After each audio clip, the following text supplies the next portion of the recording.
సన్నబియ్యం పంపిణీతో పేద ప్రజల గుండెల్లో కాంగ్రెస్ పార్టీ ప్రభుత్వం మరింత విశ్వాసం పెరిగిందని ప్రభుత్వ విప్ అడ్లూరి లక్ష్మణ్ కుమార్ అన్నారు.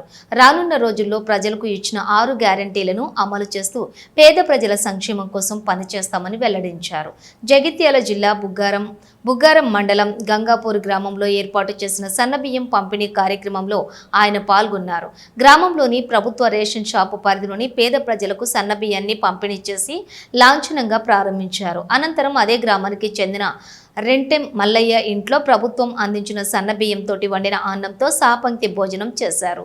ఈ సందర్భంగా విప్ అడ్లూరి మాట్లాడుతూ పేద ప్రజలకు సన్నబియ్యాన్ని అందించిన ఘనత కాంగ్రెస్ ప్రభుత్వానికే దక్కుతుందని తెలిపారు.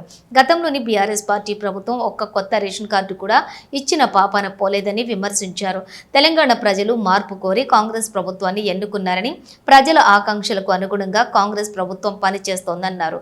సన్నబియ్యం పంపిణీతో పేద ప్రజలు ఎంతో ఆనందాన్ని వ్యక్తం చేస్తున్నారు చెప్పారు. కాంగ్రెస్ పార్టీ ఇచ్చిన 6 గ్యారంటీలను అమలు చేస్తూనే రాష్ట్రాన్ని మరింతగా అభివృద్ధి చేస్తామన్నారు. మరి 2014 నుంచి 2023 వరకు మేమే రాజులం మేమే మంత్రులం ప్రభుత్వాలు నడిపినటువంటి బీఆర్ఎస్ ప్రభుత్వము 10 సంవత్సరాలకి వెళ్ళి ఈ గంగాపూర్ గ్రామంలో ఒక్కరికైనా కొత్త రేషన్ కార్డు ఇచ్చిందమ్మా.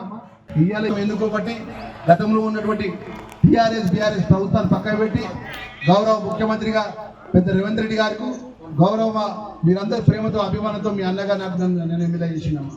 మన మార్పు కోరుకున్న ప్రభుత్వం సంవత్సరం లోపల 200 యూనిట్ల వరకు కరెంటు ఉచితంగా ఇవ్వడం కానీ, 500 రూపాయలు గ్యాస్ సిలిండర్ ఇవ్వడం కానీ, అదేవిధంగా కొత్త రేషన్ కార్డు ఇవ్వడం కానీ, ఈరోజు సన్న బియ్యం ఇవ్వడం కానీ అమ్మా, ఇవన్నీ కూడా ఉచితంగా బస్ సౌకర్యం మా సోదరి మళ్ళకి కానీ ఇవన్నీ కూడా గౌరవ ముఖ్యమంత్రి రేవంత్ రెడ్డి గారు అమలు చేస్తున్నటువంటి సందర్భంలో పట్ట కొత్త రేషన్ కార్డు ఇంకా కొత్త వారికి ఇంకెవరికి ఇవ్వలే.